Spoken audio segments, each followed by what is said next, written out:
राधे मेरी स्वामिनी, मैं राधे को दास। जन्म जन्म मोहे दीजियो, श्री वृंदावन वास। राधा तू बड़ भागिनी, कौन तपस्या कीन। तीनों लोक के नाथ है, सो तेरो आधीन।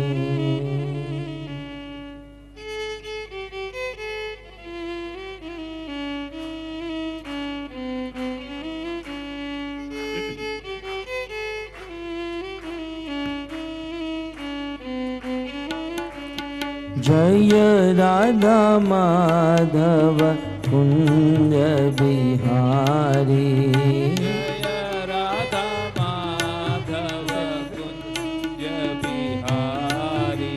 जय राधा माधव कुंज बिहारी।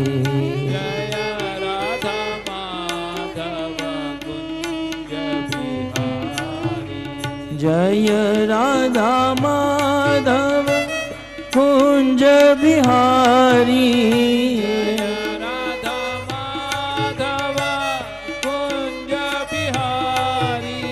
जय राधा माधव कुंज बिहारी। जय राधा माधव कुंज बिहारी।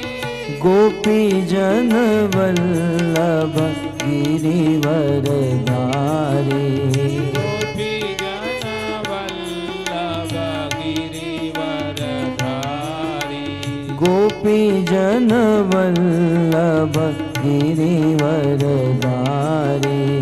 गोपी जन वल्लभ गिरिवरधारी।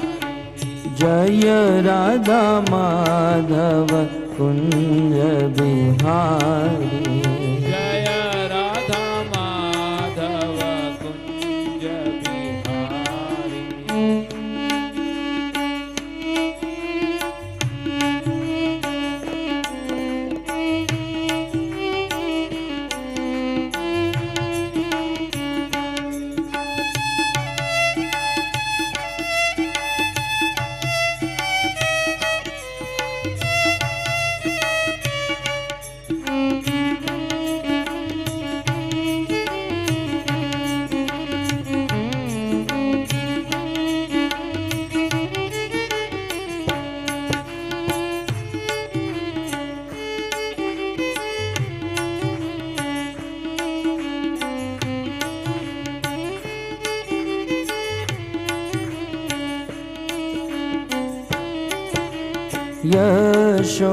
यशोदानंदन व्रज जन रंजन।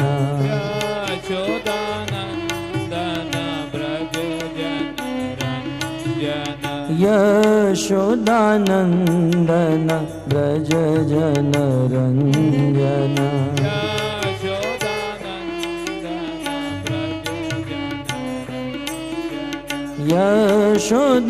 यशोदानंदन व्रज जन रंजन।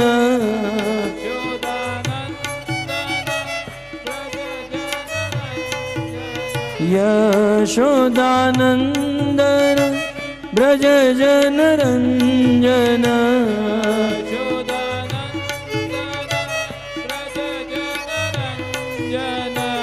यमुना तीर वनचारी।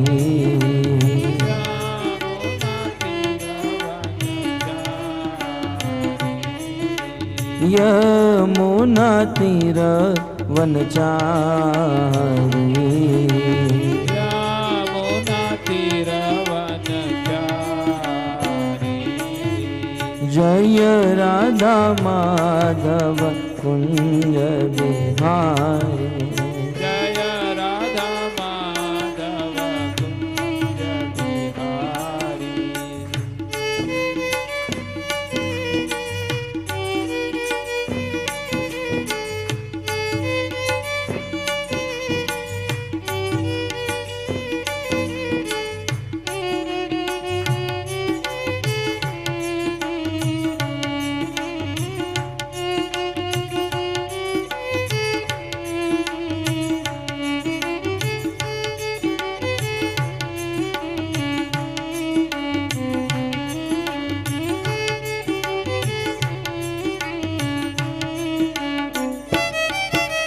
जय राधा माधव कुंज बिहारी। जय राधा माधव कुंज बिहारी।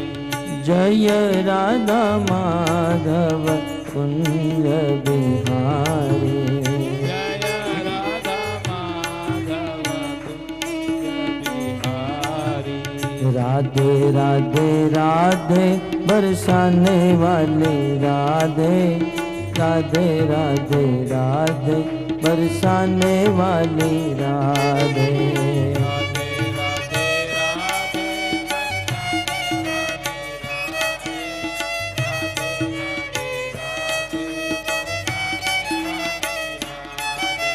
राधे राधे राधे बरसाने वाली राधे। राधे राधे राधे बरसाने वाली राधे। गाइए प्रेम से।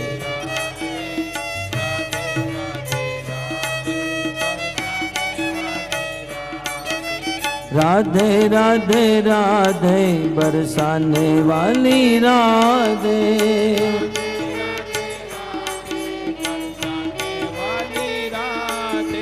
राधे राधे राधे बरसाने वाली राधे।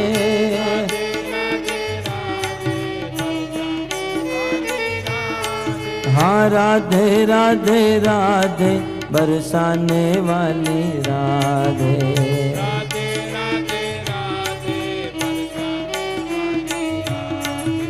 राधे राधे राधे बरसाने वाली राधे।